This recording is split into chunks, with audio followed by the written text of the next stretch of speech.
Kemudian bab selanjutnya ada hasil penyelidikan tanah.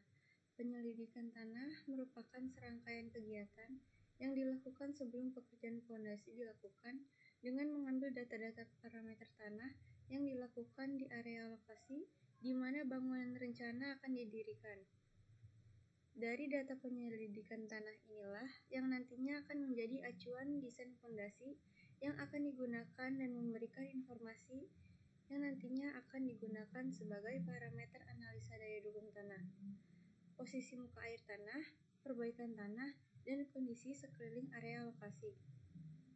Laporan penyelidikan tanah ini merupakan rangkuman dari penyelidikan yang dilakukan di lapangan dan penyelidikan laboratorium. Diharapkan dapat mewakili sebagai bahan pertimbangan dalam desain fondasi yang akan digunakan.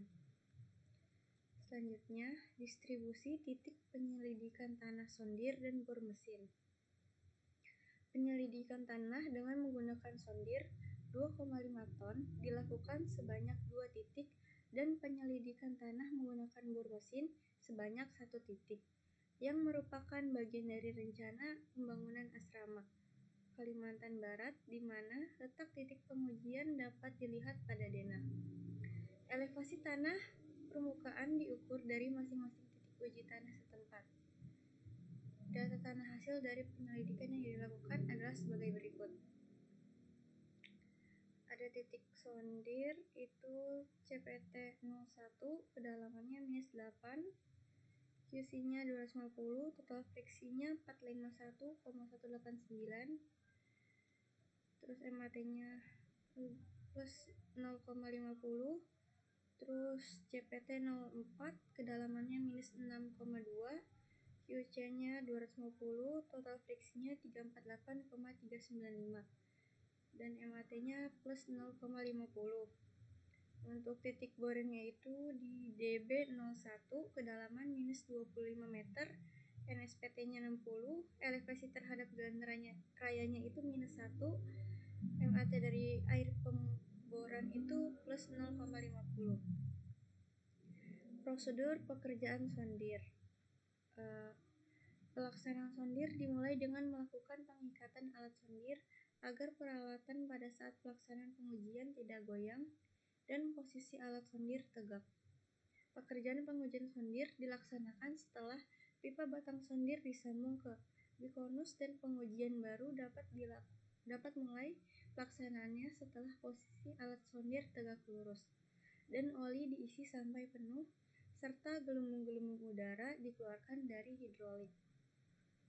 Untuk mendapatkan data tahanan atau perlawanan, ujung atau konus, tahanan geser atau lekat setempat, dan total tahanan. Konus ditekan ke dalam tanah dengan tenaga mekanis dengan cara memutar stang dari peralatan sondir. Kemudian ada tahanan ujung. Tahanan ujung diperoleh dari penekanan ujung konus untuk memperoleh perlawanan tanah yang dipenetrasi. Tahanan ujung diukur sebagai gaya penetrasi persatuan luas penampang ujung konus. Besarnya nilai ini menunjukkan identifikasi jenis tanah. Ada yang very soft, itu tekanan konusnya itu kurang dari 2,5, underneath cohesion-nya itu kurang dari 1,25. Terus ada soft, medium stiff, ada stiff, very stiff, dan hard. Sumbernya ini dari laporan penyelidikan tanah 2022. Selanjutnya ada gesekan selimut atau WFS, diperoleh dari hasil pengukuran perlawanan ujung konus dan selimut bersama-sama ditekan ke dalam tanah, dikurang hasil pengukuran tahanan ujung konus dengan kedalaman penetrasi yang sama. Gesekan selimut diukur sebagai gaya penetrasi persatuan luas selimut konus. Gesekan selimut digunakan untuk menginterpretasikan sifat-sifat tanah untuk klasifikasi tanah dan memberikan data yang dapat langsung digunakan untuk perencanaan fondasi tiang. Selanjutnya ada friction ratio, merupakan perbandingan antara gesekan selimut dengan tahanan ujung. Rasio gesekan dari hasil sondir dapat digunakan untuk membedakan tanah berbutir halus dengan tanah yang berbutir kasar. Memperkirakan jenis tanah yang diselidiki. Di sini ada grafiknya. Selanjutnya, prosedur pekerjaan NSPT. Pengujian pengeboran bertujuan untuk membuat lubang pada lapisan tanah untuk mengetahui susunan lapisan tanah pendukung secara visual dan terperinci. Selanjutnya, mengambil sampel tanah terganggu, lapis demi lapis sampai kedalaman yang diinginkan untuk deskripsi dan klasifikasi tanah, dan juga digunakan sebagai bahan pengujian laboratorium.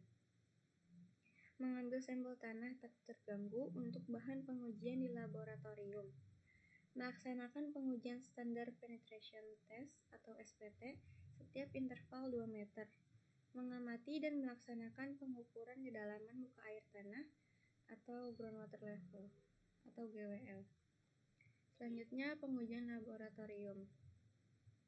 Contoh tanah terganggu dan contoh tanah tidak terganggu yang diambil dari lapangan dilaksanakan pengujian laboratorium untuk mengetahui sifat-sifat tanah, yaitu sifat-sifat tanah fisis dan sifat-sifat tanah mekanis. Cara pelaksanaan pengujian laboratorium untuk tanah halus dilaksanakan menggunakan sistem remolded dari bahan contoh tanah terganggu. Ini ada sifat fisis atau indeks propertiesnya, berat volume, kadar air alami, berat jenis, batas-batas Atterberg, analisa ukuran butiran, geser langsung, konsolidasi, kuat tekan bebas. Nah, selanjutnya ini ada lokasi penyelidikan tanah. Untuk lokasinya itu berada di Jalan Pembangunan, Seirambah, Kabupaten Sambas, Kalimantan Barat, yang dimana lokasi titik penyelidikan ditempatkan pada area kebun jeruk. Perbedaan elevasi di lokasi terhadap jalan raya itu -1 meter dan kondisi lahan selama pekerjaan penyelidikan tanah berlangsung dalam keadaan banjir +0,50 meter. Di sini koordinat titik penyelidikan tanah untuk DB01 itu 1,318261 derajat, 109275080 derajat. Untuk CPT01 itu 1,318288 derajat, terus 109275103 derajat. Untuk CPT04 itu 1,317803 derajat dan 109,275330 derajat. Ini berikut merupakan denahnya. Untuk kondisi tanah, dari hasil penyelidikan tanah yang dilakukan dapat disimpulkan sebagai berikut. Titik sondir 1 atau CPT1 itu lapisan tanahnya sangat lunak di kedalaman 0 hingga 4,4 meter. Lapisan tanah lempung berlanau. Lensa pasir medium stiff sampai dense pada kedalaman 4,4 hingga 8 meter dengan nilai IC-nya itu 250 kg per cm persegi. Untuk titik sondir 4 atau CPT04, lapisan tanah itu sangat lunak di kedalaman 0 hingga 5 meter. Lapisan tanahnya itu lempung hingga lempung berlanau. Lensanya pasir medium stiff pada kedalaman 5 hingga 6,20 meter dengan nilai IC-nya itu 250 kg per cm. Untuk titik boring 1 atau DB1, lapisan tanahnya sangat lunak di kedalaman 0 hingga 4 meter. Lapisan tanah lempung berlanau. Lensanya lensa pasir loose medium stiff pada kedalaman 4 hingga 10 meter. Lapisan setengah kaku hingga kaku pada kedalaman 10 hingga 16,80 meter. Lempung lanauan lempung. Lapisan keras atau padat berupa lapisan pasir pada kedalaman 16,8 hingga 25 dengan nilai NSPT lebih dari 60 blows. Berikut merupakan stratigrafi tanahnya Di sini ada CPT-02, CPT-03, CPT-06, dan CPT-07. Nah, untuk masing-masing nilai QC-nya itu 250 kg per cm persegi. Untuk CPT-02 itu kedalaman 47 meter, CPT-03 itu kedalaman 96 meter. Untuk jaraknya itu CPT-02 itu 47 meter, CPT-03 itu 96 meter, CPT-06 itu 45 meter. Ini selanjutnya ada DB01, CPT-01, CPT-02. Nah, untuk jarak itu DB01 itu 8 meter. Terus nilai NSPT-nya lebih dari 60. Untuk CPT-01-nya itu 54 meter, CPT-02 itu 103 meter. Ini hasil laboratorium dari mekanika tanah. Selanjutnya perancangan fondasi. Dalam perencanaan fondasi, untuk suatu konstruksi dapat digunakan beberapa macam tipe fondasi. Pemilihan tipe fondasi ini didasarkan atas yang pertama, fungsi bangunan atas yang akan dipikul oleh fondasi tersebut. Yang kedua, besarnya beban dan berat bangunan atas. Yang ketiga, keadaan tanah di mana bangunan tersebut akan didirikan. Yang keempat, biaya fondasi dibandingkan dengan bangunan atas. Fondasi tiang panjang ini berfungsi untuk memindahkan atau mentransferkan beban-beban dari konstruksi di atasnya ke lapisan tanah yang lebih dalam. Kebanyakan tiang panjang dipanjangkan ke dalam tanah, akan tetapi ada beberapa tipe yang dicor setempat dengan cara dibuatkan lubang terlebih dahulu dengan mengebor tanah, sebagaimana kalau mengebor untuk penyelidikan tanah dengan menggunakan bor tanah. Penggunaan tiang panjang untuk konstruksi biasanya bertitik tolak pada beberapa hal mendasar seperti anggapan adanya beban yang besar sehingga fondasi dangkal jelas tidak dapat digunakan. Kemudian, jenis tanah pada lokasi yang bersangkutan relatif lunak atau lembek sehingga fondasi dangkal tidak ekonomis lagi untuk dipergunakan. Mengingat pembuatan fondasi tiang panjang dibandingkan dengan pembuatan fondasi lain, fondasi ini mempunyai beberapa keuntungan sebagai berikut. Yang pertama, waktu pelaksanaannya relatif cepat. Yang kedua, prosedur pelaksanaan tidak dipengaruhi oleh air tanah. Yang ketiga, kekuatan tiang yang dihasilkan dapat diandalkan karena tiang dibuat di pabrik dengan pemeriksaan kualitas yang ketat. Keempat, pelaksanaannya lebih mudah. Fondasi tiang juga mempunyai kelemahan sebagai berikut, yaitu pemancangan sulit dilakukan apabila diameter tiang terlalu besar. Harga fondasi tiangnya mahal. Pada saat pelaksanaan pemancangan tiang menimbulkan getaran dan kebisingan pada daerah sekitar yang berpenduduk padat. Bila panjang tiang panjang kurang, maka dilakukan penyambungan. Penyambungan ini sulit dan memerlukan alat penyambung yang khusus. Berikut merupakan denah penyelidikan tanah. Denah soil investigation. Nah, selanjutnya pemilihan jenis fondasi. Menurut cara pemindahan beban, tiang panjang dibagi menjadi dua, yaitu point bearing pile, disebut juga tiang panjang dengan tahanan ujung di mana tiang ini meneruskan beban melalui tahanan ujung ke lapisan tanah keras. Yang kedua ada friction pile. Friction pile ini pada tanah dengan butiran tanah kasar dan sangat mudah dilalui oleh air. Tiang ini meneruskan beban ke tanah melalui gesekan kulit. Friction pile ini pada tanah dengan butir-butir yang sangat halus dan sukar dilalui air. Tiang ini juga meneruskan beban ke tanah melalui kulit, akan tetapi pada proses pemancangan kelompok, tiang tidak menyebabkan tanah di antara tiang-tiang ini menjadi padat. Karena itu, tiang-tiang ini termasuk kategori yang disebut floating pile foundation. Menurut bahan yang digunakan, tiang panjang dibagi menjadi 4 bagian, yaitu tiang panjang kayu, tiang panjang beton, tiang panjang baja, tiang pancang komposit. Selanjutnya, pemilihan jenis fondasi. Setiap bangunan pasti memiliki fondasi yang berfungsi untuk menopang bangunan tersebut. Secara umum, fondasi adalah suatu struktur yang terletak di permukaan atau di dalam lapisan tanah, yang berfungsi sebagai landasan dan juga untuk menyalurkan beban-beban yang berasal dari struktur kedalaman tanah.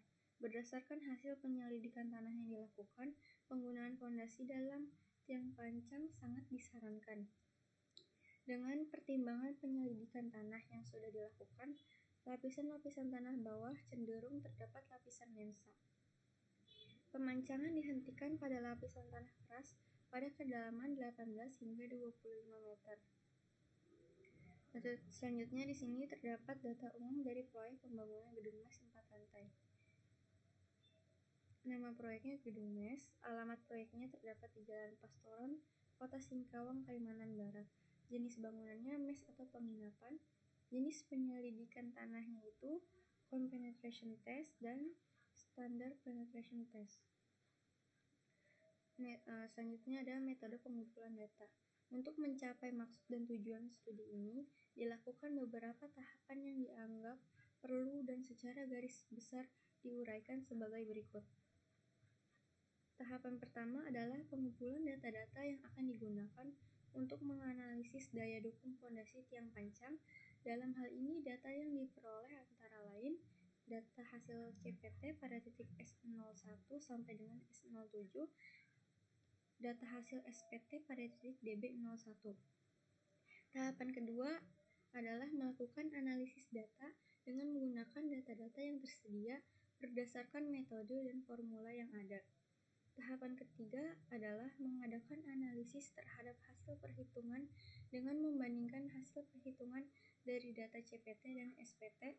Setelah itu dilanjutkan dengan membuat kesimpulan. Selanjutnya di sini terdapat diagram alir, dimulai dengan studi literatur, pengumpulan data penyelidikan lapangan, mengumpulkan data CPT, data SPT, terus data beban. Setelah mengumpulkan data CPT dan SPT, melakukan stratigrafi tanah dan interpretasi parameter. Setelah itu perhitungan daya dukung fondasi tiang tunggal, kemudian menghitung data CPT dengan metode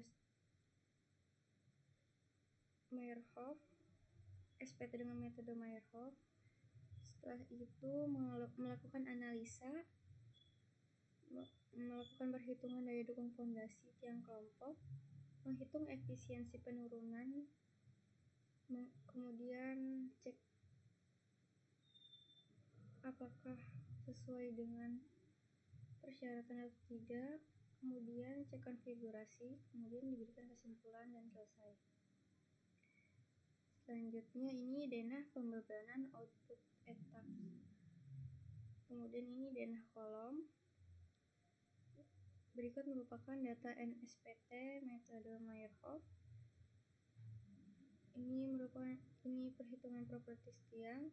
Diketahui dimensi tiang 0,3 meter, panjang tiangnya 19 meter. Berdasarkan kedalaman tanah keras, luas ujung tiang itu 0,09 meter persegi, luas selimutnya itu 23 meter persegi, berat tiangnya itu 4,104 ton. Di sini properties tanahnya ada atas dan bawah.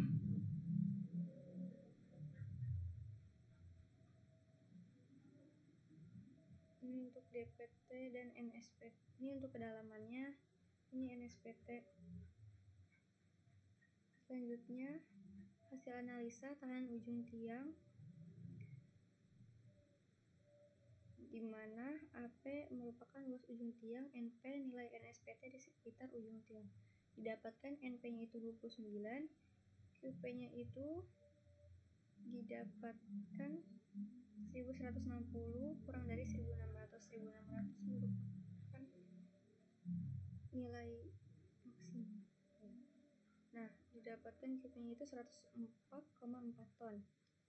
Selanjutnya tahanan selimut didapatkan QS-nya itu 5,381 ton. Selanjutnya cek kekuatan bahan tiang, itu didapatkan perubahannya itu atau tegangan izin bahan tiangnya itu 125 kg per cm persegi. Untuk P tiangnya itu atau kekuatan yang diizinkan pada tiang panjang itu didapatkan 112,5 ton. Selanjutnya daya dukung ultimate dan allowable. Didapatkan QU-nya itu 109,781 ton, QO-nya itu 43,912 ton. Berat neto yang diizinkan itu 3,9808 ton. Merupakan kurang dari P tiang, maka termasuk aman. Selanjutnya kelompok tiang. Pada keadaan sebenarnya di lapangan akan sangat jarang ditemukan tiang pancang yang berdiri sendiri atau single file. Umumnya tiang pancang digunakan secara per kelompok atau file group. Di atas kelompok tiang ini nantinya akan diletakkan suatu konstruksi yang berfungsi untuk mempersatukan kelompok tiang tersebut serta mendistribusikan beban dari pilar atau kolom secara merata kepada tiang. Berikut ini merupakan syarat perencanaan kelompok tiang.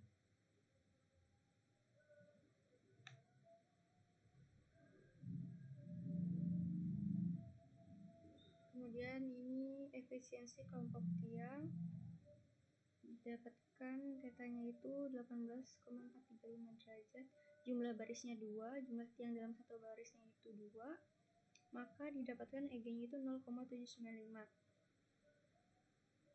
Untuk cek daya dukung kelompok tiang itu didapatkan QTK-nya itu 126,617 ton, lebih besar dari Pi, maka aman terhadap beban vertikal.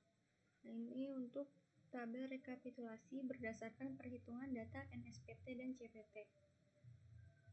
Di sini ada beban vertikal, Pi dalam ton, diameter dalam meter, ada panjang, ada AP, AS, berat tiang, QS, QP, QU, QO, beban yang diizinkan, QTK, jumlah tiang, dan datanya. Nah, ini untuk kedalaman fondasi berdasarkan stratigrafi tanah.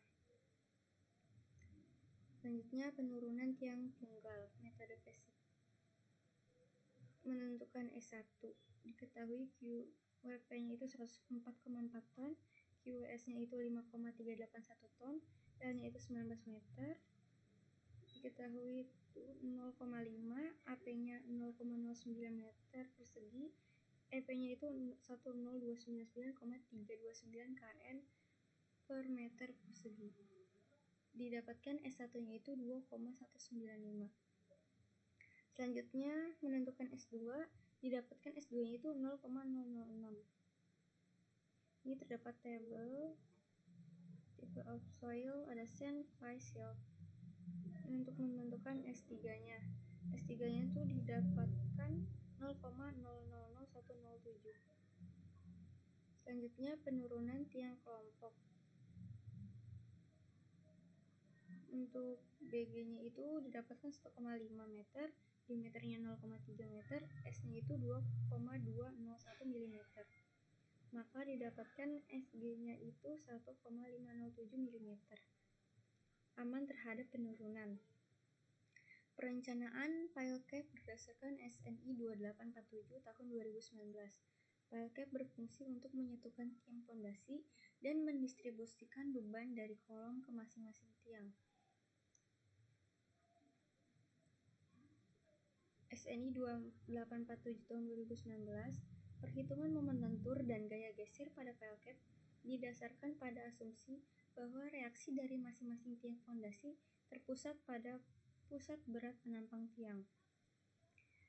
Minimum tinggi efektif pile cap adalah 300 mm. Jarak antar tiang minimal sebesar 3D agar transfer beban berjalan baik ke lapisan tanah. Selanjutnya di sini ada data perencanaan. Diketahui FC-nya itu 35 MPa, FL-nya itu 400 MPa. beban terfaktor yang dipikul oleh kolom itu perencanaan pada kolom A1, maka beban terfaktornya itu didapatkan 54,571 ton. Reaksi pada masing-masing pile cap-nya itu 136,428. Untuk KN sama dengan 13,64 ton. Ada 4 pile pada satu pool. Estimasi tebal pile cap-nya itu 750 mm, itu termasuk asumsi. Untuk tebal efektifnya itu didapatkan 653 mm. Jarak antar pile-nya itu 0,9 meter. Jarak tiang ke tepi pile cap itu 0,6 meter. Total panjang pile cap LX dan LY itu 2000 mm. Tebal pile cap-nya itu 750 mm. Untuk lebar kolomnya itu 500 mm. Berikut merupakan denah perencanaan pile cap. Cek geser satu arah sekitar kolom. Diaksen daerah pembebanan yang dihitungkan untuk geser penulungan satu arah didapatkan 97 mm. Untuk kuat geser betonnya itu 54,571 ton, termasuk ke dalam kategori aman. Kemudian cek geser dua arah sekitar kolom. B0 keliling penampang kritis untuk geser dua arah pada plat dan fondasi. Didapatkan B0 itu 4612 mm. Berdasarkan ini merupakan lokasi kritis perhitungan geser dua arah di sekitar kolom. Berdasarkan SNI, nilai kuat geser pons dua arah untuk beton ditentukan dari nilai kecil antara VC1, VC2, dan VC3. Diperoleh rumus VC dari SNI adalah sebagai berikut. Selanjutnya, cek geser dua arah sekitar kolom. Didapatkan VC1-nya itu 908,671 ton, VC2-nya itu 1133,29 ton, VC3-nya itu 587,964 ton. Maka diambil nilai VC terkecil yang akan digunakan untuk mewakili kontribusi beton dalam menahan gaya geser, yaitu VC3 sebesar 587,964 ton. Sehingga koefisien VC-nya itu 440,973 ton, masuk ke dalam kategori aman. Kemudian cek geser dua arah sekitar tiang pancang. Didapatkan untuk B0-nya itu 2053 mm. Untuk VC1-nya itu didapatkan 404,489 ton. VC2-nya itu didapatkan 969,183 ton. VC3-nya itu 261,728 ton. Diambil nilai VC terkecil yang akan digunakan untuk mewakili kontribusi beton dalam menahan gaya geser, yaitu VC3 sebesar 261,728 ton, sehingga koefisien VC-nya itu 196,296 ton, termasuk kategori aman. Selanjutnya, desain terhadap bentur. Nilai momen lentur yang digunakan untuk mendesain penulangan pile cap diambil dari reaksi tiang pancang terhadap muka kolom. Didapatkan MU-nya itu 81,857 kNm, Rn-nya itu 0,107, perlunya itu 0,00267, AS perlunya itu 348,833 mm persegi, AS min-nya itu 2700 mm persegi. AS yang diambilnya itu 2700 mm persegi. Selanjutnya, tulangan yang digunakan, penulangan bagian bawah tertarik. Tulangan awal yang digunakan sebelumnya itu diameter 22, jarak 200 mm. Tulangan yang terpasangnya itu 10, maka ada 11 tulangan. Untuk cek asnya itu didapatkan 4183,143 mm persegi, lebih dari AS izin 2700 mm persegi, maka termasuk kategori aman. Misalkan dipakai diameter 19, jarak 160 mm, tulangan yang terpasangnya itu dibulatkan menjadi 13, maka ada 14 tulangan, dan AS-nya itu 3971 mm persegi, lebih dari AS izin 2700 mm persegi, termasuk kategori aman. atau oke. Selanjutnya, penulangan bagian atas atau tekan dapat dipilih berdasarkan 20% AS tulangan bawah atau utama. Misalkan dipakai diameter 16, jarak 160, sehingga tulangan yang terpasang itu terdapat 13 dan N plus 1, jadi ada 14 tulangan. Didapatkan cek AS-nya itu 2816, termasuk kategori oke. Nah, ini merupakan gambar desain tulangan PLCAT. Ini untuk P1 dan ini untuk P2.